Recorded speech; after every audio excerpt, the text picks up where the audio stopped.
Welcome to Wisconsin Vegetable Gardener Extra. I'm Holly Baird. Well, today we're talking about hummus. Maybe you don't know what hummus is, you're not familiar with it, but it's basically a Middle Eastern condiment that is popular to use on sandwiches with some fresh vegetables you've grown in your garden. You can even dip your fresh vegetables in it, or you can use it with tortilla chips. Hummus typically is kind of expensive when you buy it at the store. It runs about $5 per 12 to 16 ounces. And I'm just going to show you basically a cheaper way to make it in your home so you can have fresh hummus. One of the ingredients in hummus that tends to make it more pricey is called tahini. Tahini is a sesame seed paste, and it gives it kind of a sesame seed flavor. I found some recipes online and I did some comparisons, and I found a good alternative to making hummus without the tahini, because tahini is also expensive. It runs about $10 for a 16-ounce jar. And also, from what I read online, a lot of people who make their own hummus don't even use that much tahini to begin with because it's fresher. So we're going to start with two 15-ounce cans of chickpeas that I have drained and rinsed. And we're going to use a food processor. If you have a food processor or a blender, whichever one, or I suppose if you have a potato masher, you could use that too.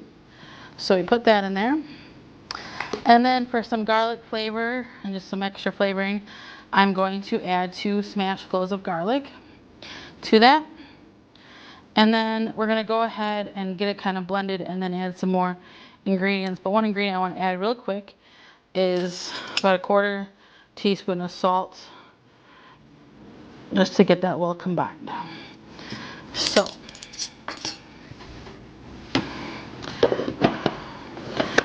go ahead and get this going.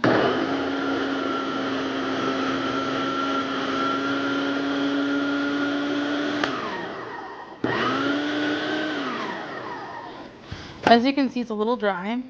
So what we're going to add now is 4 tablespoons of lemon juice, and that will add some liquid. And then we're also going to add some oil as well.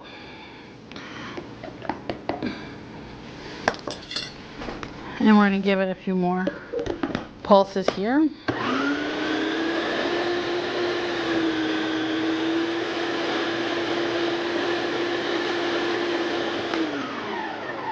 I need to scrape down the sides a bit.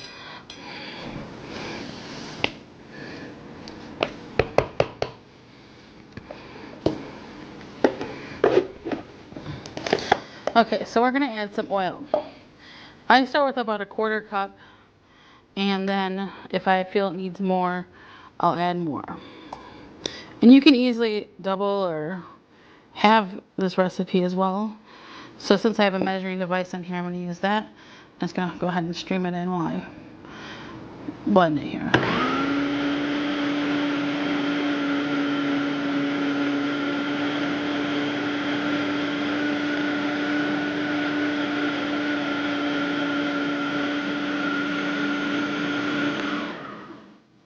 And as you can see, it's getting that nice texture that you want in your hummus.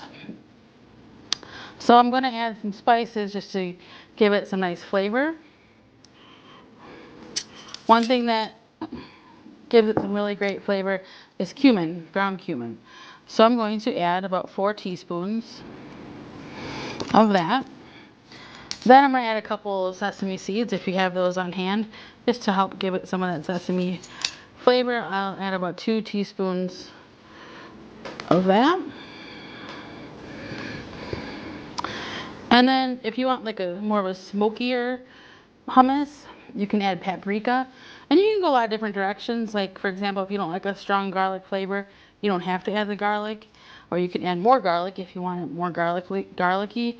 Or you could do like roasted garlic, roasted red peppers, cilantro.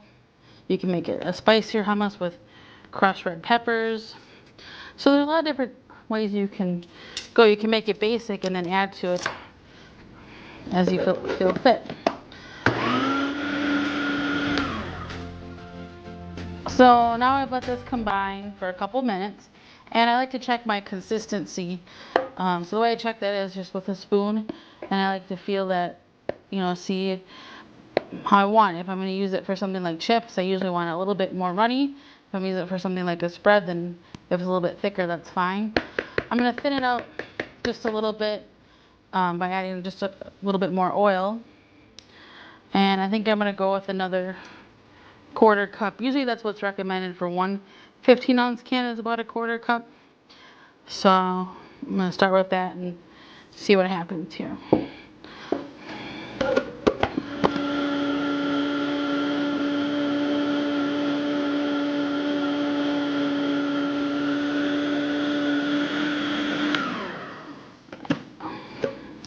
Now I think it's starting to get to the consistency I want. Yeah, so I'm not going to have to add any more oil, and I think I added maybe about 1/8 of a cup. So I'll have to put that back in my oil bottle. So what I'm going to do now is put it in a dish to serve it up. And a can of chickpeas is usually about $1. So, and most of the ingredients you probably already have on hand. So it's not very costly. So there you have it. Homemade, fresh hummus at a fraction of the cost of what you can buy in the store.